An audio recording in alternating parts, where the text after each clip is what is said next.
Hey there, campers. While we're gathering around the campfire, we just want to let you know we are not what you would call experts.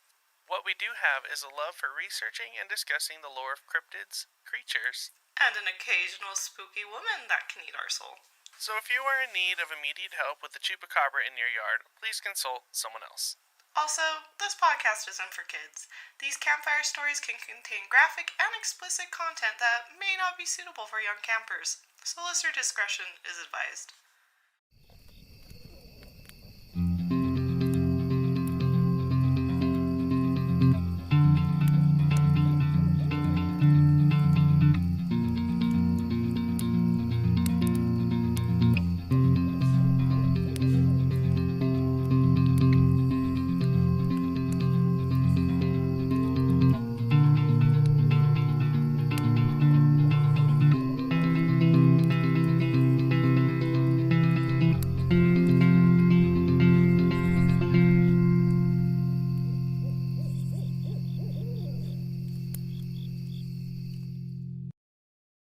Hey campers, my name's Kimmy and I'm here with my co-host Ryan. Hello, everybody. Welcome to Aloreing, our folklore podcast where we tell you the history, sightings, and legends of different lore from around the world. Ooh, you did that in a different pattern, so I thought you messed it up. A little. No. I don't like to read anymore. I just wing it every week. Yeah, that's what it feels like for me. And it's been one of those weeks for damn sure. I'm like, I'm trying my best right now, and that's what matters. Yeah. Well. This is my turn. Wow, I'm. Hey everyone, I hope you're having a good day. Ryan, I will get there in like 12 minutes. I just need 12 minutes to gather my thoughts. I'm currently on like period brain, so it's one of those episodes. Okay, let me ask the question. What did you find, Aloreing? I'm reading a new book. Ooh, that's been okay. Pretty wild. It kind of broke my brain a little bit. I'm not gonna lie. It's called Crucible, not like the old, like, witch one from like 100 years ago, but like a newer one. Okay. It still has like witches and whatnot in it, but it's more about like AI and it. Yeah, I don't want to like spoil it at all because it's very good. But yeah, I haven't read like a non-fiction book in a while. Sorry, I haven't read a fiction book in a while. I'll only read like non-fiction because I'm a boring person. So yeah, it's been fun. It's a deep book. Broke my brain. I had a bit of an existential crisis, but I came out of it on the other side. That's a good book when you really have to stop and contemplate everything about your life for a minute, Yeah. It's kind of scary because it's about like robots and like AI in the future, but like not so sci-fi. Does it take time? Sorry, does it take I keep saying this wrong, and you know what I'm trying to say. So it doesn't take place in present time? It does. Oh, That's okay. What's scary about it. Because we're on like, it's like about the world being on like the verge of an AI like explosion, which I feel like we are, but that could be a whole podcast on its own. Jesus. Well, it doesn't matter because there's going to be a robot version of it. Jeez. Yeah, with them taking, with the boom of it, with the art community has been wild. You know what my favorite thing about it is, though? Because it is just copy work, is you can always tell an AI painting by the number of teeth and the number of fingers the hands have, because they're always drawn weird, and it's my favorite thing ever. We should do an episode, probably like a bonus one, where we have like Chat GPT just write the episode for us and read it word for word and just see how absolutely terrible it is. Yes. Oh my goodness. It could be, oh my goodness. The name has to be something like Cryptids in the Thirst Trap. Yeah. Oh, yes. Okay. We'll talk about it later. We'll get some. We'll workshop it. Yeah. Anyway, what did you find, Aloreing, this week? Well, speaking of witchy things, I have a lot of moments in my life that really just fill my heart with joy. And having you message me asking questions about birth charts is damn up there, because I was like, I was like, my sweet summer child, your time has come. So that's good. I have an actual or anything, but I do want you to know that I felt our friendship like level up. I heard like the Mario sound. Yeah, like Kimmy's been helping answer some astrology questions for me this week for reasons. So it's my favorite, and I love it so much. And it just made me think of the episode we started the year on, how the year is just, we're just going to refine some stuff, you know. Yeah.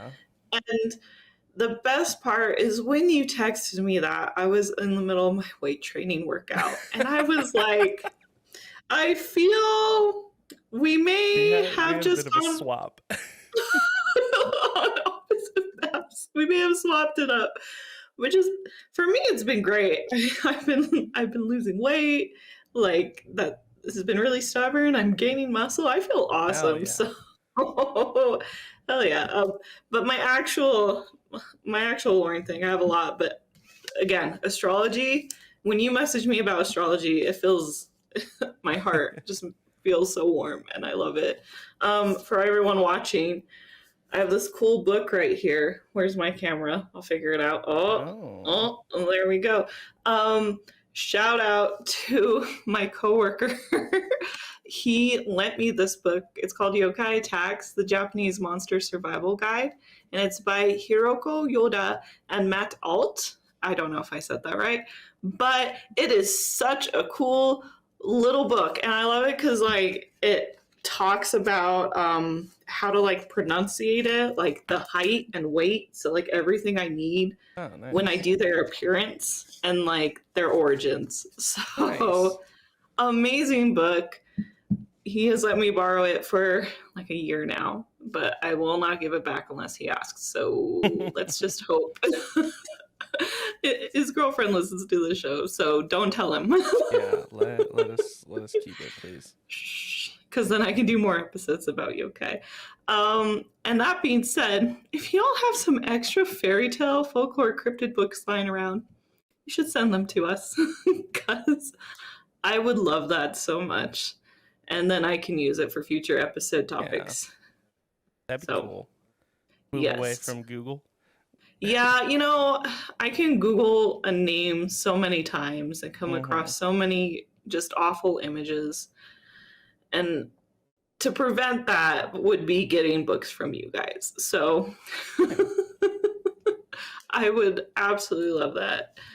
And again, I've just seen a lot of horrifying things on Google that I'm just really tired of. Books are nice. Yeah. You know what's not so nice is this week's folklore creature that I did not have the soundboard for. Here it is.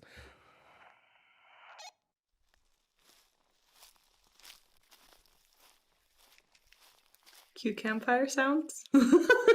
A mask. A mask-wearing spirit who wanders the streets, punishing all those who she meets. Because once she was a samurai's wife, who beauty ended up costing her life.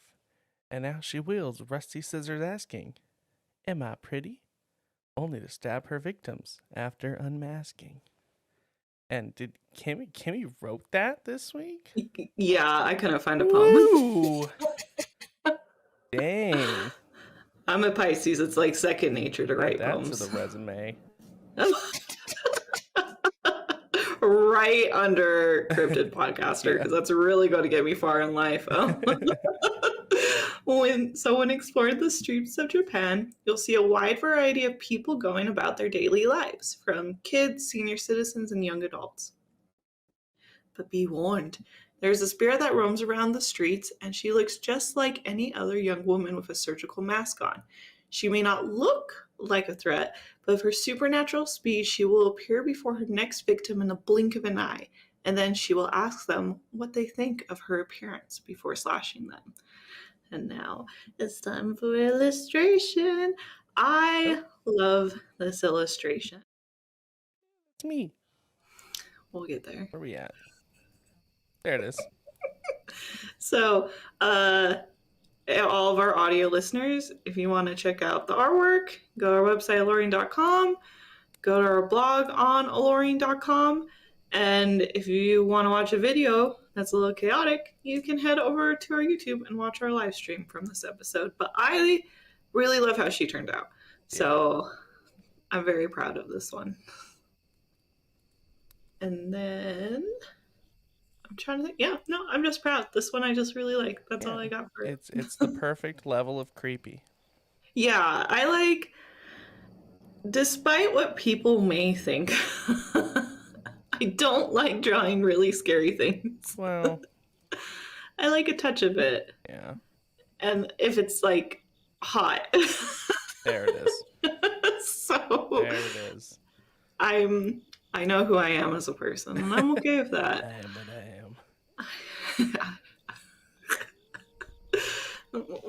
I've learned a lot about myself doing these episodes is really what it's come down to. I have realized over the past year of us recording that maybe I am into a little bit of dark stuff, and you know what? That is okay. That's okay. As long as consent is key, that's what matters.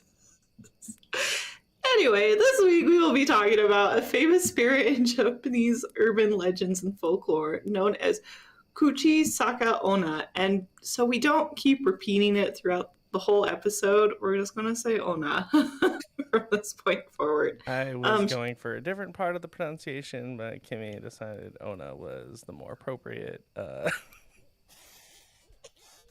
Yeah, we're going to do Onna because I know for a damn fact someone's going to make a clip audio of that and I'll never come back from it.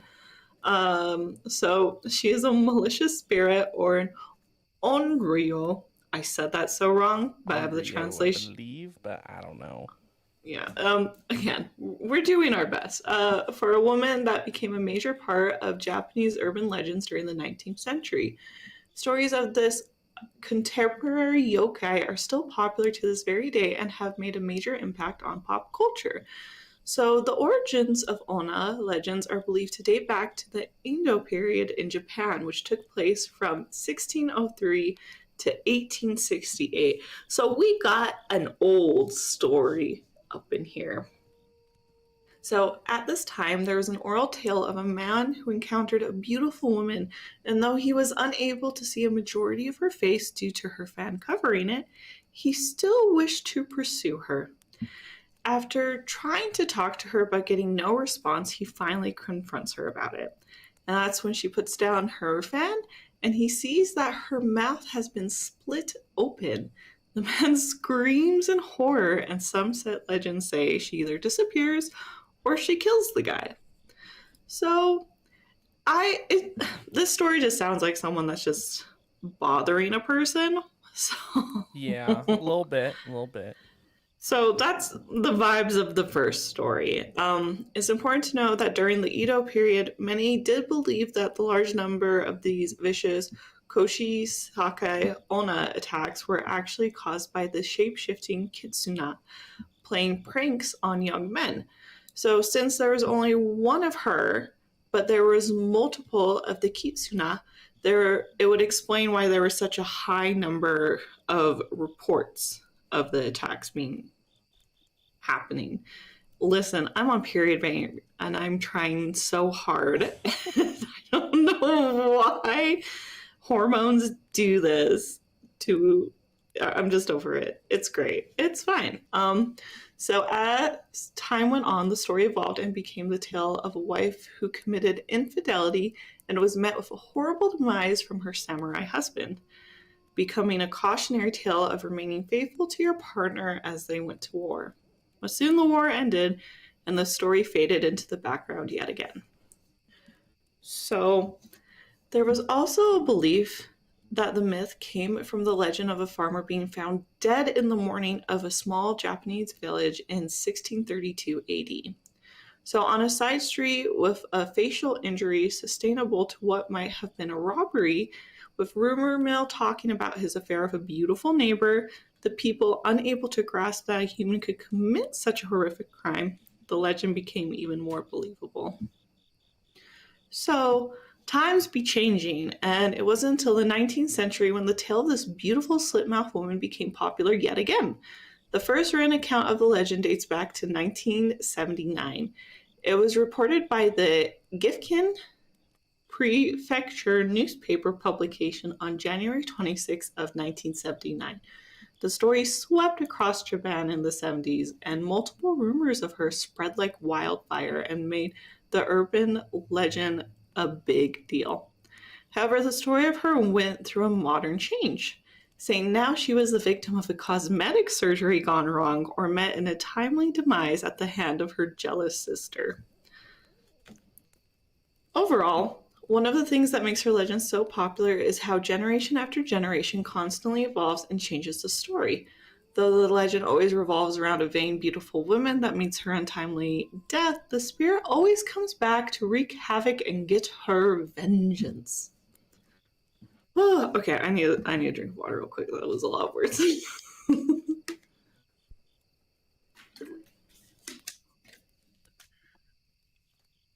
Okay, so some modern version. Whoop, I spaced. If you're talking, I can't hear you, by the way. You're good. You're good. Oh, I'm just creeped out. I'm just sitting back here. Trying not to get stabbed by the person smiling behind you. Stop it. I don't have the brain power for today. You're just so quiet today. You know, you're a little sicky over here, but it's okay. Yeah, I was like, I remember you're sick, and I have period brain, so I'm just overthinking everything. So this is gonna be a really good episode. I'm just like, are you okay? Do we need to stop? We can do another day. We got this. Okay. Woo! So, some modern version retelling of how she specifically targets children, which means it can be interpreted as a cautionary tale about the need for kids to be mindful of strangers or how the curses of the past may haunt future generations. Now, there's also an idea. I couldn't figure out the best way to write it, so we're going to go into the Kimmy brain and see where it goes. That the modern legends would pretty much warn the parents not to push their unrealistic beauty standards onto their children, because then it can result in a generational curse. Okay. That's that's much different than the normal folklore stories where it's just, let's just terrify our children as much as we can so that they don't do something. Yeah, so it was just like a little bit. Yeah, so it was a little bit more of a shift. I like my mic's like covering your face so I can't see what you're talking. There we go. Oh, maybe that's why I was overthinking. I was like, I can't even see him. Is he okay? Yeah, so that's just like a cool like idea of what the modern legends can be doing. Yeah. So to this day, Onna remains one of the most popular urban legends in Japan. The first report appeared in 1978 and reached peak popularity 7 years later. Now it has the status of enduring folklore legend and can be found in a wide variety of comic books, televisions, films, and other forms of entertainment. Very true.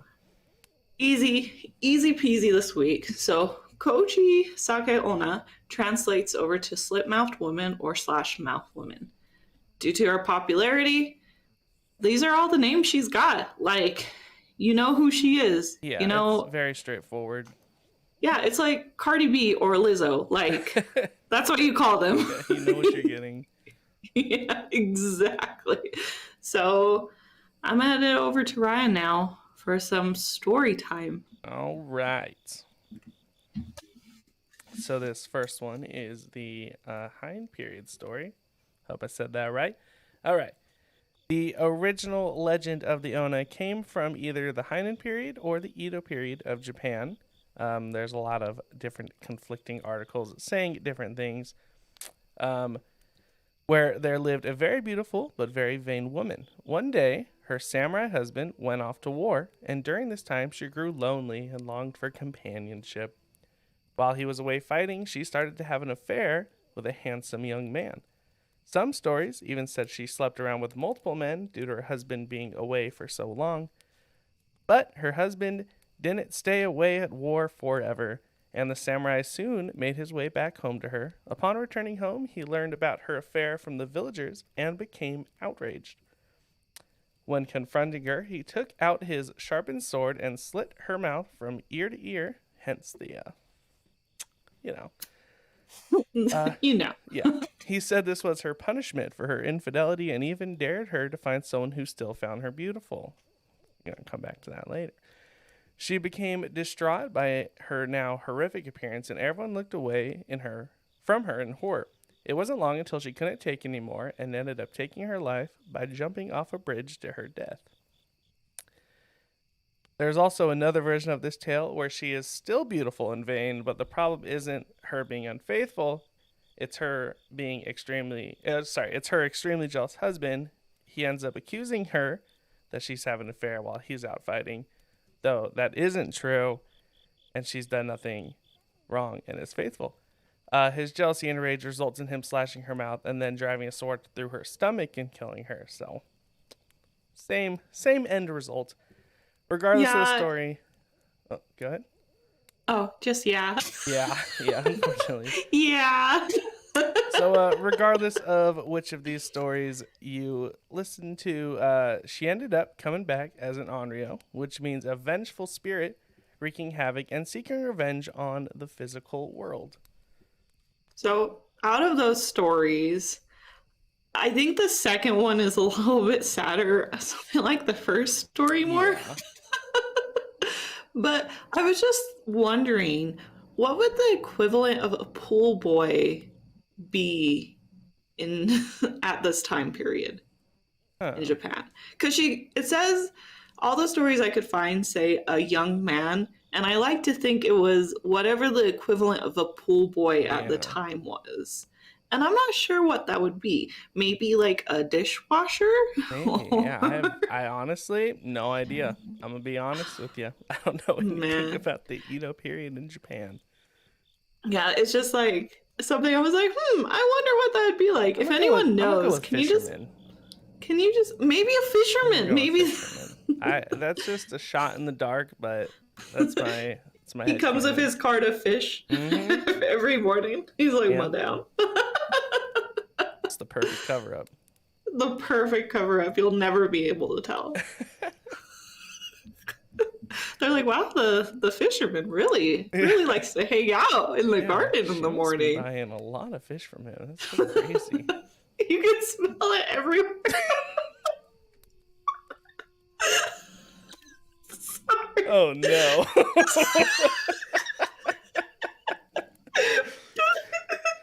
Little did anyone know, he hasn't been fishing in months. This story's so dark, we have to laugh where we can, okay? Anywho. The fisherman's the biggest player in the village. Yeah, I absolutely love that so much. The fisherman's not his job title. It's just his nickname. It's just his nickname. Terrible. Oh, no. Okay. Wow. Woo. Okay. I'm back. Now for a modern retelling. So that was the modern retelling. Now there are a few variations on the modern version. So in this first one, she is a very vain and beautiful woman, and to keep up with her beautiful appearance, she turns to cosmetic surgery. During one of her operations, the knife slips, and the result in a botched surgery that leaves her horribly disfigured. Her new appearance causes her to go insane and commit suicide because she is unable to live in her new reality. Another version says it wasn't a cosmetic surgery, but actually just a dental surgery. So, hope everyone has fun at the dentist. I didn't add it. The worst part about that is it explains why she has like over 130 teeth. Oh. So that makes it much worse. She went to get some teeth removed and they accidentally just like... Yeah. Oh my. So our next legend tells of two sisters, a homely one and a beautiful one. The beautiful sister is the definition of pretty privilege. She was constantly idolized for her beauty, where her homely sister was constantly criticized and mocked for her appearance. Over the years, the ugly sister became more and more jealous of the beautiful sister. One day, she finally had enough, and in her jealous rage, she slashed her beautiful sister's mouth from ear to ear, telling the sister how she is now doomed to experience judgment, as she has her whole life. That's like smile. Yeah, that's why did you make me watch that movie? I had a dream the other night of the scene where she goes up to the car, and I was like, seems like an Adventure Time kind of day to me. So terrible. I've been procrastinating the next film, to be honest, because I'm like, it's all right. Am I in the headspace for it? I got a week. I'll watch it the night before. Yeah. That way I can panic text you about it. Before, watch it at 2 times speed. At 2 times speed? Yeah. Maybe it won't be that scary then. So the final modern legend tells of how there are actually 3 Onnas and how they all are sisters. The story goes that the first sister goes to get a cosmetic surgery done, but it ends up botched. Horrified and disfigured from the operation, she goes home and shows her sisters. They're terrified of her, but do their best to comfort her. The next day, the second sister ends up in a horrible traffic accident and ends up having the same thing happen to her. She went home to show her sisters what happened and how it must be some type of curse. Now fearful of what is to come, the third sister becomes insane and in a freak accident ends up meeting the same fate as her sisters, but ends up dying. Her sisters, stricken with grief and unable to cope with their life, now also meet an early death. Bum, bum, bum. Yeah, there's a lot more of the modern tales have sisters. And the thing, that last one, a lot of it, I want you all to know, is creative liberty, because it was so hard to find anything about that retelling that wasn't just the same sentence on like 6 different websites. So I added some creativity to it, but like in you reading it, I think it would also make sense if it happened to the sister and then the sister died, and then it happened to the next sister and then she died, and then happened to the final sister and then she died. Yeah.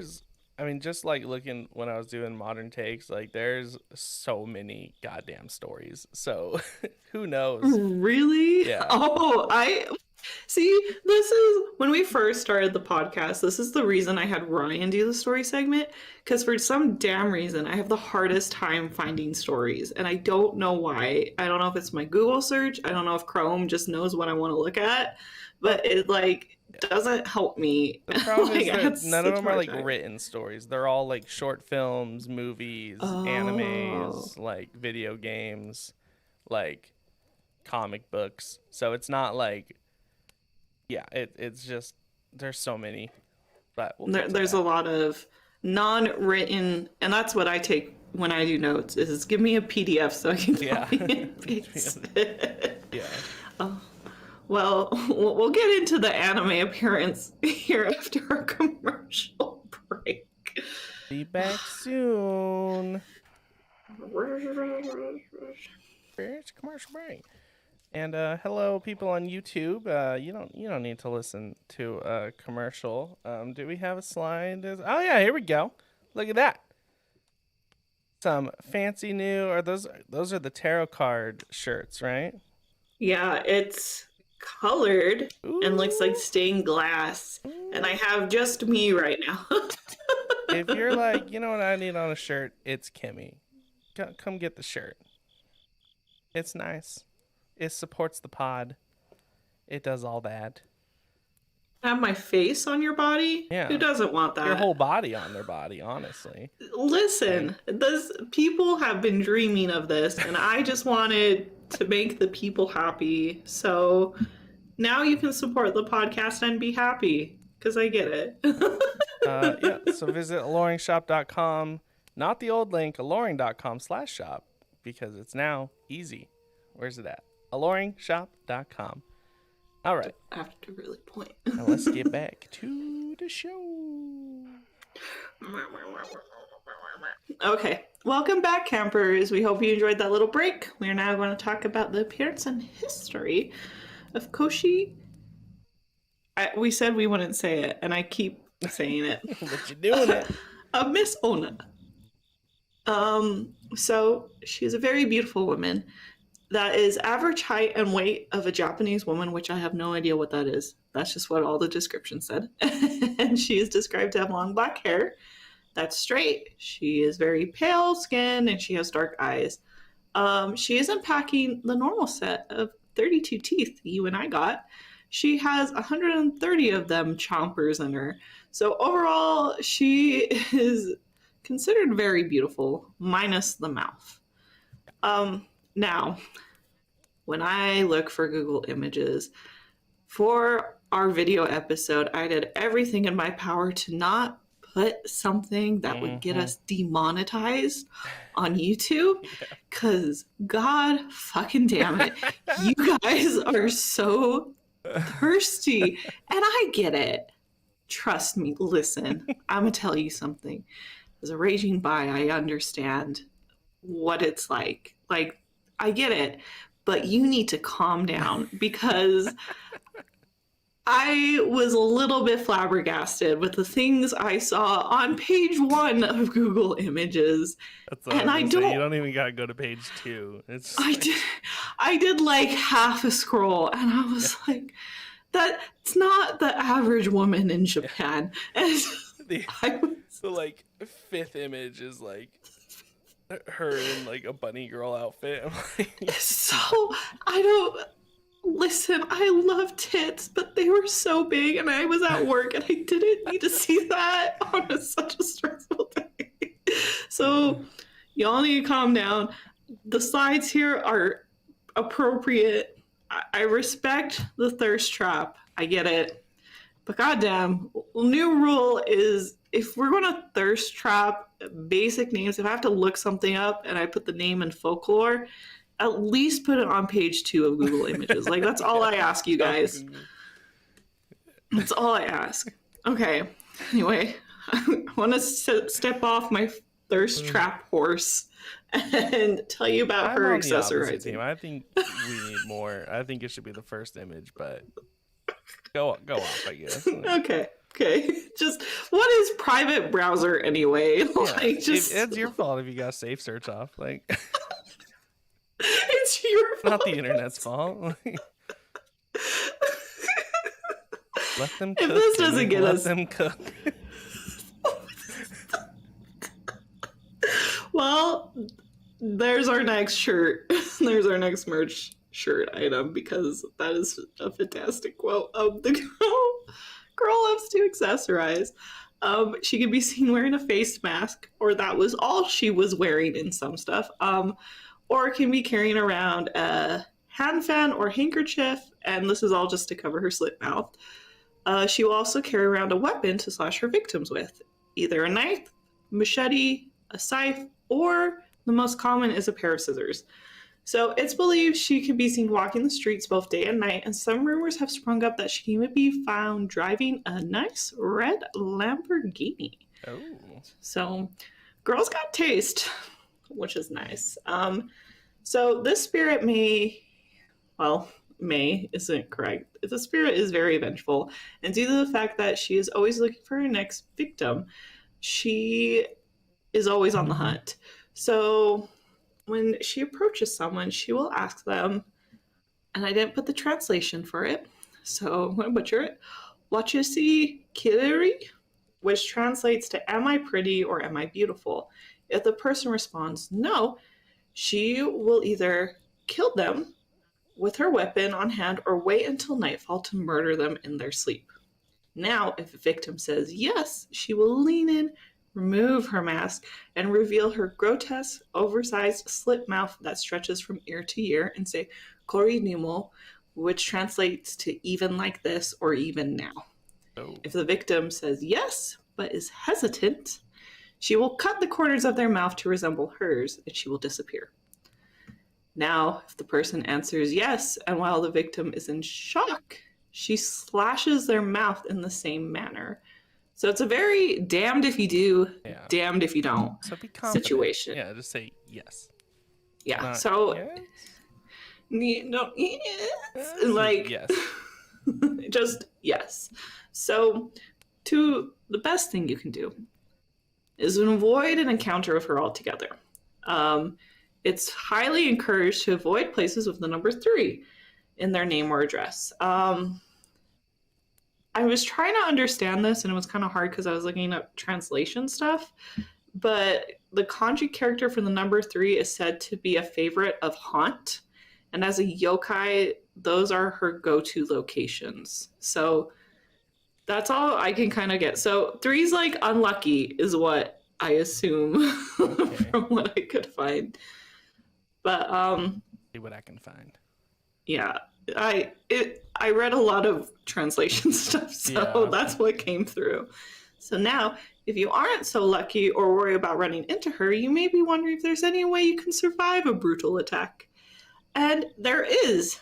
When she asks her famous question, "Am I pretty?" you must do one of the following. So, my favorite, distract by throwing some money or hard candies in her general direction. She will stop to pick them up. She especially loves a candy known as Biko Ame, which is like a little caramel kind of candy. Yeah. I love this because if someone threw money in my general direction and ran away from me, I wouldn't even be mad. You know, like I'd be like, oh, this is a good day today. Can I do this next one? Do you want to say the next one? Yeah. Yeah, go for it. So the other way to get around it is to say her appearance is just average. So when she takes her mask off, just go, "I've seen better." That's all you gotta say. You'll be all right. Because this will surprise her and give you enough time to run. I like how it says, just say she's average, and your response is, "I've seen better." I've seen better. It could be worse. It could be better. That would confuse me too. I'd be like, I was like, what in the backhanded compliment is happening right now? Could be worse. Could be better. I don't know. And then walk away. Don't even run. Walk. Flirting tips from Ryan. Mm-hmm. Have a segment that's how to flirt with a cryptid, brought to you by Ryan. Walk up to Bigfoot and say, "I've seen bigger," and then he'll come out.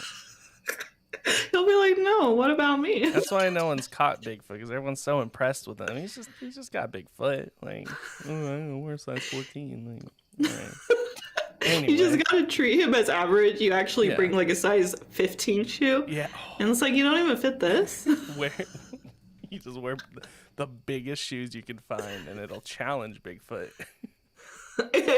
If you're not hunting Bigfoot looking like a Kingdom Hearts character, you're not doing it right. Anyway. The next is say yes calmly and fearlessly, and only if you truly mean it. So I would be fine. Mm-hmm. Is what I got from this.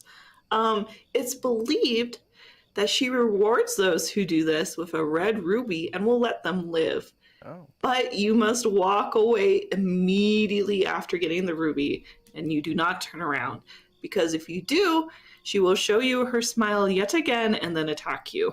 So if you are into her, you'll be fine. Yeah. Just don't linger. Yeah, all you online artists, you're gonna be all right. All you Wattpad artists. Yeah. You'll be all right. Number 4, my personal favorite, go pomade, pomade, pomade 3 times. Because she just hates pomade, and that's literally it. Some say because the doctor or dentist that mutilated her had pomade in their hair. If you didn't get that, so she has a little trauma. Don't we all though? The next is chat Ninenuk, which translates to garlic, while drawing the kanji character for dog on one's hand. I don't know. I think she'll just think you're crazy. She just feels bad for you. She's like, why are they drawing a dog on their hand? She's just like, it's not even worth it. Yeah. Like, she feels bad for you. Dang, he called me average, and then he started drawing a dog. Like, I don't know. She's like talking about her worst dates with the other girl yokais. It's like, listen, like, I was trying to like kill this one guy and he like just told me I was average and then started chanting garlic and drawing dog on his hand. It smelled like pomade, dude. It smelled so bad. It smelled like pomade. I'm so confused. I love that so much.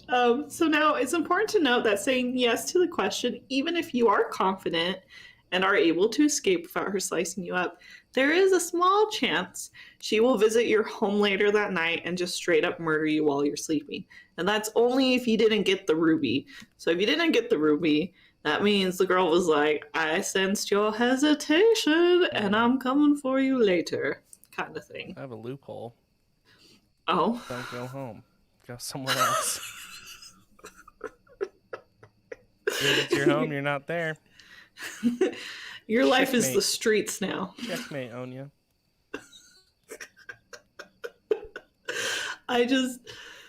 This episode title needs to be something Ryan versus Anya. Ryan versus evil. Ryan versus the woman of the internet or something like that. So there are many different ways to handle her, and part of that is due to how widespread the legend of her was. So rumors of the slit-mouth woman arose in Gifu Prefecture in early December of 1978. The rumors of this legend continued to grow, and it wasn't long until there'd be some written accounts of with this vengeful spirit. It all started with an article published by the weekly Ashi. Yeah. It's a newspaper. Yes. So in June, I just wanted to say it 3 times because I felt powerful. It's like the third. Yeah, it's like pomade. It's just patterns of 3. So in June of 1979, the article tells of an encounter that took place in early December of 1978 in a place I am unable to pronounce. And there was an old male farmer who was standing in a toilet separate from the main house when he saw a woman with a slit mouth. This was just the start of what would be a collection of ongoing sightings. The police department was even getting occasional phone calls from scared students who had seen her walking around their neighborhood, having law enforcement have to step in because of the small panic that followed. So there was even an arrest that took place on June 21st of 1979 where a 25-year-old woman in Hijim City was arrested for violating the Firearms and Swords Act by dressing up as the slit-mouth woman. She wandered up and down the streets wielding a kitchen knife as a quote-unquote prank. This is just like the Gen X version of the clown summer that us millennials had like 5 or 6 years ago. We were in college when that happened, weren't we? Yeah, when everyone was just pretending that there were killer clowns everywhere for some reason. Man, there is a weird summer. There is a wild documentary I'm going to send you about where that came from. And it was so fascinating. It was so good, but man, that's a great example. And to be honest, I would have rather had her than a killer clown. You know what I mean? Yeah. Sounds a little less terrifying. Yeah. Yeah. I hated the clowns. The clowns weren't even cute. You know what I mean? Yeah. Like, at least she's cute. Yeah. At least I can Google her and know within the first... clowns, yeah. It'll be fine. Google killer clowns. I'm not getting anything cute. You have to go to page 5. You have to get really specific in the Google search. Yeah, that's just no fun. So during the 20th century, the urban legend picked up as soon as she became the scapegoat for serial killers, resulting in another boom of sightings all over Japan.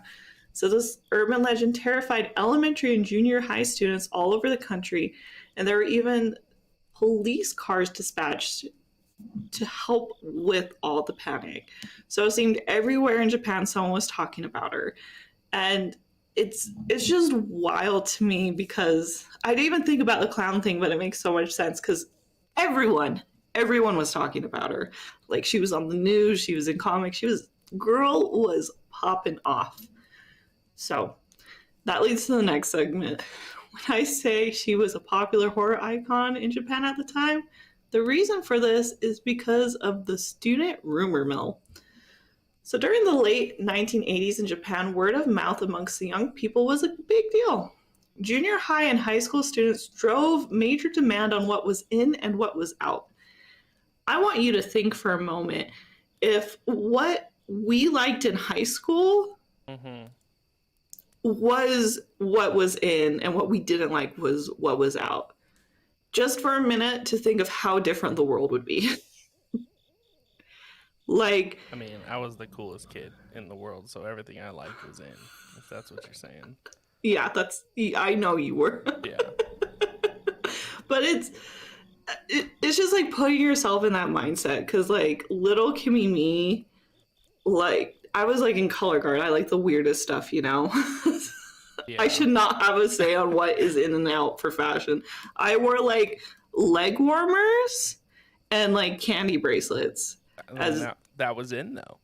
That was, well, if adults were also into that, that's how big the influence. Boomers, yeah, so like if your mom also wore the same stuff as the scene girl you went to high school with, yeah, that's the scope of their influence. Mom out there was some individual, not everyone.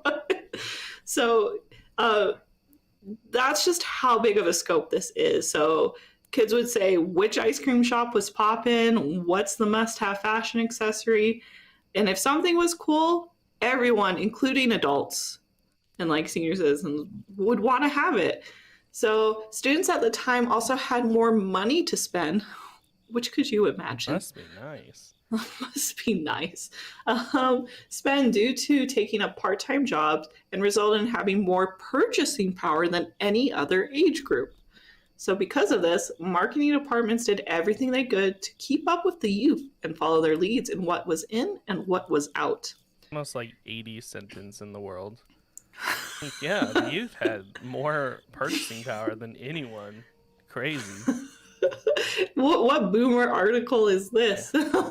So, and with them having such powerful influence in what the media produced, talk about the slit-mouthed women could be found in newspaper articles, television broadcasts, and even magazines like Women's Weekly.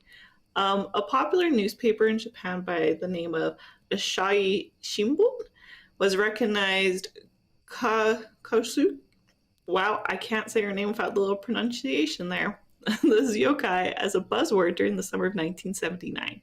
So all the rumors and with the media fanning, Jesus Christ, let me try that again, Chris, I'm sorry. All these rumors with the media fanning the flame in news articles, it just spread like wildfire. And people were terrified. It was reported 99% of children were familiar with the legend at the time, even to the point where young children would be accommodated by members of parent-teacher associations while walking home from school. In some instances, police were even found patrolling the roads at night so children would feel safe walking home from school. Goodness. Wild. Like, I hate that I don't have a good analogy just for how much of an impact the youth had on everything happening, and that's why this legend became so poppin'. But it's wild. Yeah, the 80s. I don't know what else to say. I don't know what else to say. I hope the clown analogy Ryan has really just helps bring it into play. Yeah. Now it's time for my favorite segment. Is it time for science or the church? See, this week's a hard one because we haven't really talked about either. Yes. So, okay, here's my thoughts. We talked about like botched cosmetic surgeries being one of the things that caused it. And I feel like plastic surgeons probably were like, shit, this is giving us a really bad rep. We should say something. So I'm going to go with science, specifically plastic surgeons. Do you want like half a point? Because you got a little too specific. I'll take half a point. Okay, you get like half a point. So just stop the clap halfway I'll through. I'll just do one clap this time, and I'll just give myself a little pity clap. I'm not going to cheer, but I'll take it. Okay. So you're on the right track. Okay. But it's It's not the cosmetic route, Okay. Which was a really good guess, though. All right. I'm gonna give that to you. I got the right answer. I just took the wrong path. Yeah. Okay. You were going down the right road. Yeah. You just like went down the wrong street. Yeah. If that makes sense. Yeah. Like you were going in the left lane when you should have been in the right. There. Yeah. So it is believed that this legend was born from a mass hysteria and a group hallucination of the specters of parental pressure driven by the unceasing anxiety children felt to succeed in a hyper-competitive Japanese school system. We got students dealing with anxiety because of unrealistic expectations, people. So at the time of the popularity of this legend, a number of children were attending cram school, and that number was increasing. This brought school children from all different areas together, which resulted in them telling stories from their own schools to one another. So before this, everyone was kind of more separate to their zones. Okay. And now everyone from all over is coming together for cram school to study. So everyone can share legends locally. So cram school started in the evening, which resulted in kids not heading home until the nighttime. And during the day, they would see normal everyday kid stuff. But now at night, they got to see nightlife. They got to see adult entertainment on the streets. They got to see adults who were drunk. They got to see sketchy, creepy, older men. You know what I mean? It's a whole new world, and they're so young, and it's just kind of hard to grasp at their age because it's not something that has been dealt with before. So it's new to everyone. So kids were worried about all this nightlife stuff. They were stressed with school. They weren't getting good grades. They were fear of being attacked. They had high anxiety. What if I don't pass? What if I don't do this? What if I'm a failure to my parents? Blah, blah, blah, blah, blah. All of that built up, and that's what made her such a popular legend. So Kuchisake-Onna is believed to be a result of mass hysteria. And it ended up appearing like everyone was just putting the blame of anxiety onto something, and she was the best scapegoat at the time. Yeah, I mean, fair enough. I'll take it. Yeah. I would never want to be 16 again, let alone like trying in school. No. God. No. So it works in science because it's like everything mentally kind of building up, you know? Yeah. So anyway, that's all I got from my spooky little part of the pod. Everyone knows what that means. It's time for Modern Takes with Ryan. There's Pablo getting abducted. All right. Oops. Okay. There we go. So the picture you see here is from a spooky little short film by Alexander the Titan. If you're like, man, I really want to like watch something with the Onyo, but I don't want to sit down for a whole movie, this is only 3 minutes and pretty much condenses all of the horror that you will get. Go check it out. It was spooky. Anyway, so the Onna has appeared in so many films, live action, anime, video games, even like mangas. So it appeared in the 1994 Studio Ghibli film Palm Poco, which really? Oh, I'm gonna put that on my phone to check out it later. Oh, that's the one with all the yokais. I was very drunk my first time watching it. I will have to watch it. They also appeared in a 1996 live short film by their same name, directed by Teruyoshi Ishii. They are mentioned in The Ring, 1998 film. There's a 2000 film dedicated to her entirely called Carved, the Slipmouth Woman, which I haven't seen, but I looked on IMDb. It has like 8 ratings, which sounds perfect, honestly, for this kind of movie, because, you know, that's how you get away, is you say, yeah, you're average. Mm-hmm. And it's not rated too. I feel like that's actually pretty good for something that doesn't have a rating. Watch at your own risk. There's actually 3 of them. There's Carved 2, and the Split Mouth Woman 0, which is like the prequel, which is from 2008. And there's also a 2012 film called The Owner Returns. So, I mean, there's so much out there. Yeah, I mean, that's really all I got. I think it's just the fact that it's such an easy character to, like, make, because you just have split mouth women stabbing people. Yeah, that's a good point. That's literally all the horror makeup you have to do. Yeah. Is the mouth. Yeah. The whole time I was just thinking of Smile, like the opening scene. I know I already kind of mentioned that because, like, that's what she does at the beginning. It's gross, but yeah, a very timeless horror figure that we all love. Yeah, that's all I got. Do we have any announcements today? Yeah, we do. Chart? Yeah, on to the lore report. Lore. I listen. Give me like 2 seconds. I'm gonna write down send sounds Ryan because so I can stop mouthing them. Yeah, I have one for the church. I have one for lore report, and I have like a little alien bebop sound I made for your modern takes.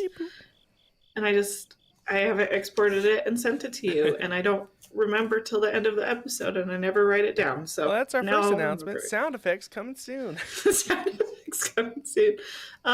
Also, like I said at the top, I am having my time of the month, and what a time it is, because I didn't even write the announcement. So do you want to tell them, just tease about scented goodies, because you know what that means. So if you ever wondered what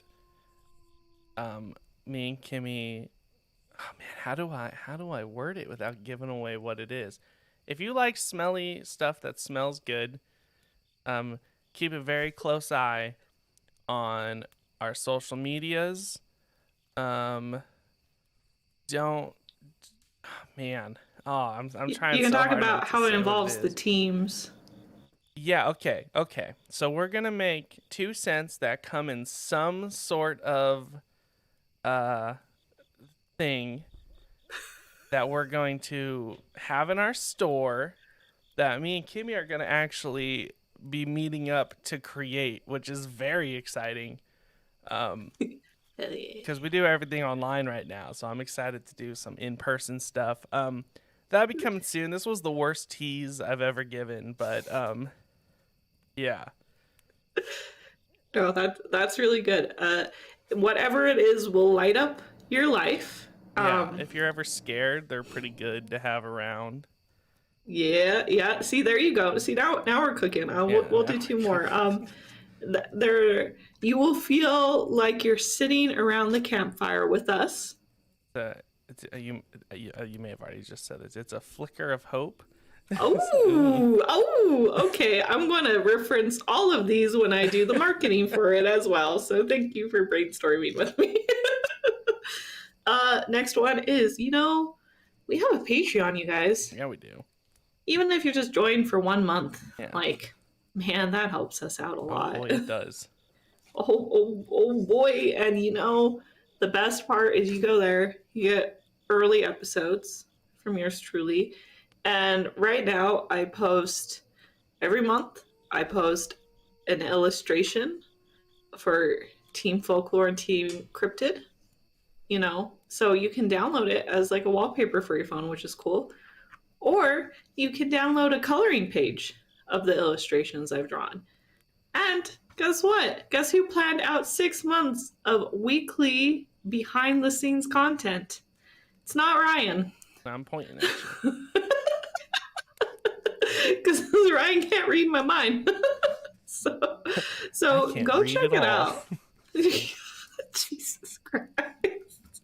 So Ryan's helping with everything else. I'm just delegating at this point. So everyone, go to our Patreon today, support the show, get behind the scenes access. There's a new thing I'm doing with membership, so at any tier you join, you will get a little card mailed to you and a sticker and another thing I'm trying to decide on. And if you do that before our podversary celebration in May, you'll get a little bonus with it. So that's an incentive to join before, even if you just join the month before, because I get it.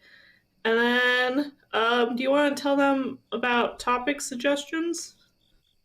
Yeah. On the Patreon or just in general?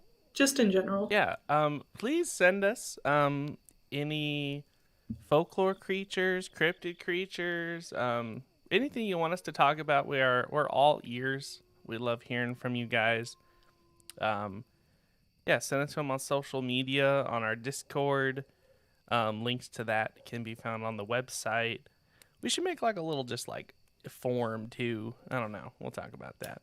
Oh, okay. So yeah. I have workshop form, and there was something we said at the top of the episode. Google story. Oh yeah. But yeah, if there's anything, like, we can't promise we're gonna get to it, but we sure try to get to all of them. So it doesn't hurt. Send it on in. Maybe you'll hear us talk about your favorite thing for an hour. Yeah. And the best part is when you send it in, I then put it on a poll on our Patreon where anyone can vote for the topic. So then if you suggest an episode and then you go on our Patreon and then you message a person like, hey, I'm gonna vote for this topic. If you vote for, I'll vote for yours next month if you vote for mine this month. Yeah. Rig the vote, listen, guys. Come on. If we've learned anything from politics, it's just who you know. So being American is so hopeful now. Anyway, yeah, that's all I got for us. Sorry for the weird way we did announcements today, but we're just winging everything. But you know what we're not winging is our alignment charts, which is just we've circled back to reality versus Kimmy's Wonderland, where she's not going to get her face slit open by a monster. No. She can change her, guys. Don't worry. All it took for us to do a complete circle back was for Ryan to get into astrology and for me to start going to the gym more. So when we start getting a little too comfortable with we like morals, met in the middle and we've started like separating again. So in the future, if there's ever a point where you start seeing me wander, just message me like, you know, Kimmy, I really think you should get back into astrology like you used to. And then we will be back here and everything will be fine. Yeah. So it'll be really good. Would you like to explain why you put her at lawful good outside of she's hot? Well, which is also debatable. Ryan. She's average. She's Ryan. I've seen better. Wow, you were not on the same Google pages as I was. That's for... See, you're gonna say yes, but you're gonna be too scared and you're gonna hesitate and you're gonna die. I'm gonna get away by saying, yeah. You're going to backhand compliment her and get the fuck out of there. Listen, I will be fine. I'm not even worried about it. I think she's attractive. You know, the slit mouth, I have seen so much worse. If she had like an alien mouth, like from like the Alien movie, where it like opens up into like a flower and has like a tongue with circle teeth, I would have a problem with that because I'm not into that. That I'd be no. But just like a cheek-to-cheek slit, like I grew up on DC Comics. I've seen the Joker, you know? That doesn't mean anything to me anymore. All right. Desensitized. Okay? For us broken people, I did chaotic because she doesn't really target like a specific person. She just, if you just happen to run into her, GG's. Evil because she's kind of it's a lose-lose situation. So she's there to kill you. She's not there to let you get away.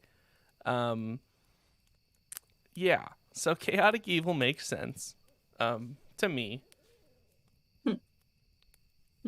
Okay. You know, I just think you're wrong. So I just think you have to accept it. I put her as good lawful, and no one should be surprised at this point, because she does follow, like, she's going to kill you regardless. Like, that's a set rule she has set for herself, unless you confuse her. So her law is, I'm going to kill everyone I see. That makes her lawful. All right. I mean, that makes her lawful. Fair enough.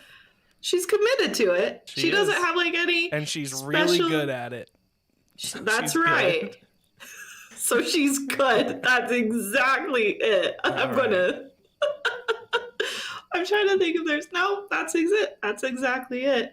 I was gonna put she's good too because she really likes candy, and I like candy, and I like her. So all right. Well, should we do our takeaways? Yeah. Ooh, do you want to go first this time? Shake it up a little bit. Mine is, if approached by a stranger that asks you, oh, did you lose me? Okay, we're back. Did you hear me? No, I didn't hear you. Let me say this again. If approached by anybody and they ask you, how do I look today? You say, I've seen better. Just to be safe. You always make them so damn long. It's every short and takeaway. I've seen better. I've seen better, and keep it to the second page of Google Images. Yeah, or don't. That's my entire. If I had to summarize my entire Aloreing takeaway from, was this episode 42? 42 episodes of takeaways is, or don't. Or don't. Yeah, or don't. Whatever Kimmy says, or don't. Whatever Kimmy says or don't, that's the next merch item, because that's exactly what's been happening. Is Ryan just does the opposite of me. I have realized Ryan and I just always have to be on opposite ends of the spectrum for everything in the universe to balance out. We're good. Oh, okay. Well, thanks you guys so much. This has been Aloreing. Have an Aloreing day, and just go tell someone they look average, and we'll see you in the next episode. Bye, everyone.